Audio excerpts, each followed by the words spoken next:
अच्छा, आज के इस वीलॉग में मैंने आपको ये बताना है कि इन्वेस्टमेंट से रेलिवेंट जो कि आप डिफरेंट सोसाइटी में कर रहे होते हैं, घर परचेज कर रहे होते हैं, आप अपना कोई सोसाइटी में प्लॉट ले रहे हैं, कमर्शियल ले रहे हैं, ये कोई भी इस तरह की चीज़ ले रहे हैं, तो लेने से पहले रुक जाए, पहले ये वीडियो देख लें, उसके बाद डिसीजन लीजिएगा कि आपको लेना चाहिए या नहीं लेना चाहिए। ये वीडियो मैं इस वजह से बना रहा हूँ क्योंकि आपके नॉर्मली ना यहाँ पे मैं देखता हूँ कि बहुत मुश्किल से लोग अपनी सारी ज़िंदगी की जमा पूंजी उठा के एक रियल स्टेट वाले के हाथ पे रख देते हैं कि भाई यहाँ पे जहाँ पे आप चाहते हो ना वहाँ पे इन्वेस्टमेंट कर दो। और नॉर्मली मैंने बहुत इस तरह से देखा है कि रियल स्टेट में बहुत सारे लोग, मैं सबको नहीं कह रहा हूँ, बहुत सारे लोग इस तरह वाले हैं जो सिर्फ अपने थोड़ा सा कमीशन के चक्करों में आपकी इन्वेस्टमेंट को उठाते हैं और ऐसी जगह पे जाके डाल देते हैं जहाँ पे आप अगले 10 साल तक रोते रहते हैं कि यार ये किसी तरह मेरा ये प्लॉट बिक जाए, ये किसी तरह घर बिक जाए, ये किसी तरह मेरा कमर्शियल बिक जाए, या कोई भी इस तरह वाली चीज़ें हो जाए मेरी जान छुड़वाने से। तो आपने इन चीज़ों से किस तरह बचना है, ये चीज़ें किस तरह होती हैं, आज के व्लॉग में मैं आपको ये सारी चीज़ें बताऊँगा।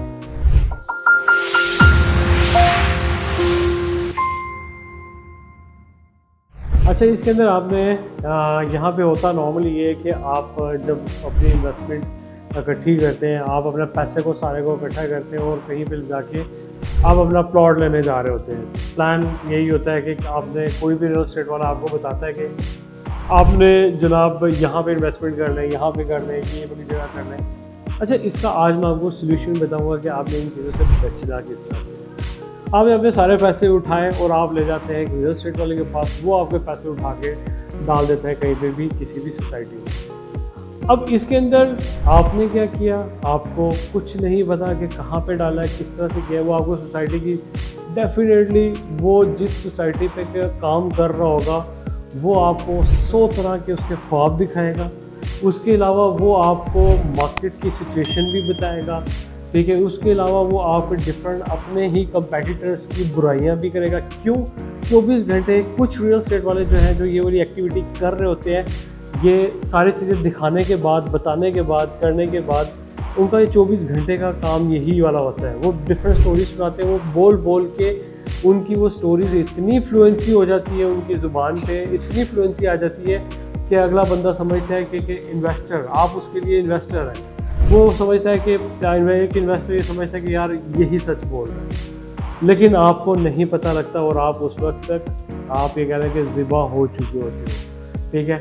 और इसमें आपने बचना किस तरह से है, मैं अभी ये भी आपको बताऊंगा कि आपने अपने आप को सेव कैसे करें। अच्छा, आपने एक मुहावरा तो सुना होगा, सुने सबकी करें अपनी। रियल एस्टेट में ये वाली चीज़ बहुत ज़्यादा बैठती है कि आप सबकी सुने और सिर्फ अपनी करें।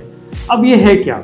अब इसमें नॉर्मली ये होता है कि फॉर एग्जांपल आपने एक रियल एस्टेट को अप्रोच किया, रियल एस्टेट वाले ने आपको काफ़ी इन्फॉर्मेशन की, बताया भी, बड़ी अच्छी अच्छी बातें भी की, जिस तरह से मैं अभी तक बताता आ रहा था। तो उसके बाद आपने क्या करना है, डिसीजन नंबर 1, सबसे पहले तो आपने ये करना है कि आपने सोसाइटी में कॉल करके वहाँ से इन्फॉर्मेशन लेनी है। अब मैं आपको इसके अंदर 3 पॉइंट बताऊंगा जिसके करने के बाद आप अपने इन्वेस्टमेंट को बहुत ज़्यादा सिक्योर कर सकते हो।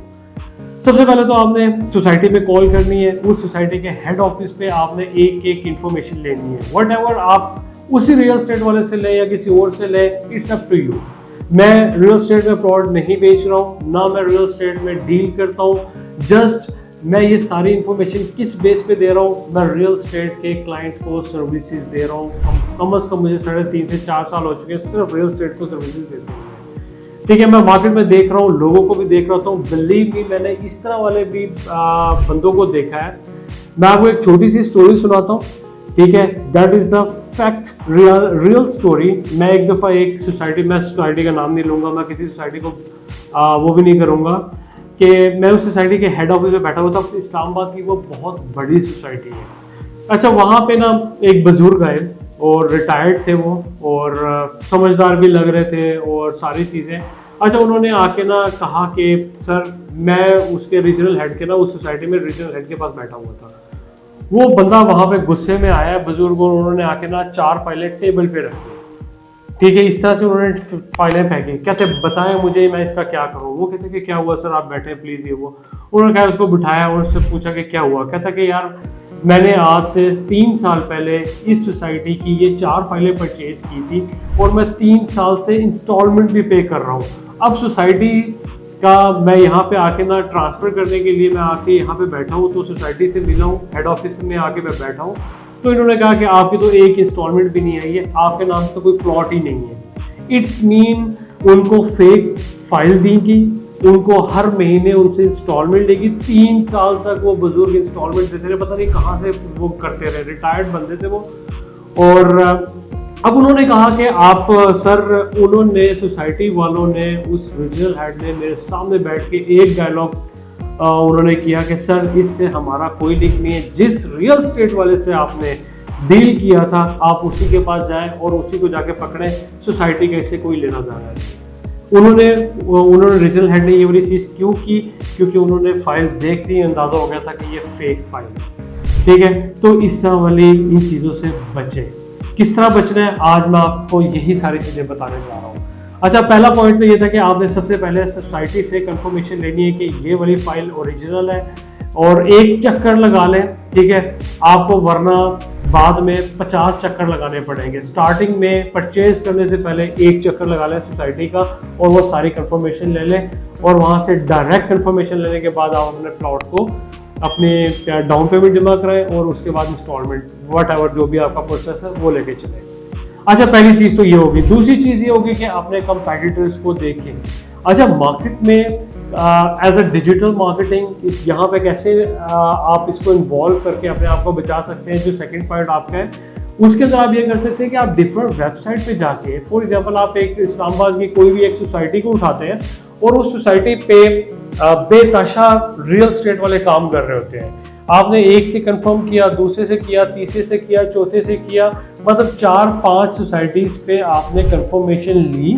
ठीक है, रियल एस्टेट वालों से कंफर्मेशन ली, और then you will make decision to purchase your plot. ठीक है, ये वाली एक्टिविटी अगर नहीं करेंगे ना, बिलीव मी, आप अपना पैसा वेस्ट करेंगे। मैं बार बार बता रहा हूँ, ये वाला काम मत कीजिएगा कि एक से ही ट्रस्ट किया, एक से ही सब कुछ किया, एक पे इन्वेस्ट करते गए। लोगों को मैंने 5-5, 6-6 सोसाइटी में डिफरेंट जगहों पे मैंने पैसे लगाते हुए देखा है, और बाद में पता लगा कि 5 या 6 सोसाइटी में एक भी सोसाइटी की फाइल ओरिजिनल नहीं है। ठीक है, तो कंपेटिटर्स को चेक करने का आपको ये एडवांटेज हो जाएगा कि आपको पता लग जाएगा इसकी फाइल की प्राइस क्या है, ये सोसाइटी इस वक्त ये वाली चीज़ बेच रही है, नहीं बेच रही है, इसके पास ये प्लॉट खत्म हो गए हैं। ठीक है, ये सारी कंडीशंस आपको पता लग जाएंगी जब आप 3-4-5 बंदों को टच करेंगे। अच्छा, पॉइंट नंबर 3 में आपने क्या करना है कि आजकल हर सोसाइटी की ऑनलाइन वेरिफिकेशन भी होती है। आपने सबसे पहला काम क्या किया, सोसाइटी से जाके कंफर्मेशन ली। दूसरा, आपने कंपेटिटर्स को चेक कर लिया। तीसरा, आपने ऑनलाइन कंफर्मेशन भी लेनी है, वो आप कंफर्मेशन लेने। अच्छा, सबसे पहले ऑनलाइन कंफर्मेशन में आपने डॉक्यूमेंट क्या क्या चेक करने हैं। फॉर एग्जांपल, आपने सोसाइटी को देखना है, इसके डेवलपर कौन है, उसका एनओसी अप्रूव्ड है कि नहीं है। एनओसी अप्रूव सोसाइटी में जाए और वहाँ पर जाके इन्वेस्टमेंट करें। इस डेवलपर ने या इस सोसाइटी ने पहले कितनी सोसाइटी में डिलीवर कर चुके हैं। ठीक है, मतलब ये 3-4 पॉइंट्स आपने देखने, देन जाके आपने अपनी इन्वेस्टमेंट करनी है। वट एवर आप 50,000 रुपए की डाउन पेमेंट देके कोई भी फाइल परचेज कर रहे हैं, 50,000 भी मैं कहता हूँ एक जो बंदा हलाल का कमाता है ना, वो भी बहुत बड़ी अमाउंट होती है। ठीक है, तो आपने इन 3 प्रोसेस को जरूर फॉलो करना है, और ताकि आप इन चीज़ों से बच सके। इसी तरह से मैं इंशाल्लाह आपके पास वीलॉग डिफरेंट टाइप के लेके आता रहूँगा, चाहे वो डिजिटल मार्केटिंग से रेलिवेंट हो, चाहे वो आपकी इन्वेस्टमेंट से रेलिवेंट हो, चाहे वो आपके बिजनेस से रेलिवेंट हो, चाहे वो किसी भी चीज़ से रेलिवेंट हो, या चाहे आपको वो डिफरेंट लोकेशन या खाने की या रेस्टोरेंट या इस तरह की कोई भी चीज़ हो। ठीक है, मैं इन तमाम से रेलिवेंट व्लॉग्स लेके आता रहूँगा और आपको अपडेट रखूँगा कि पाकिस्तान में चल क्या रहा है। Thank you.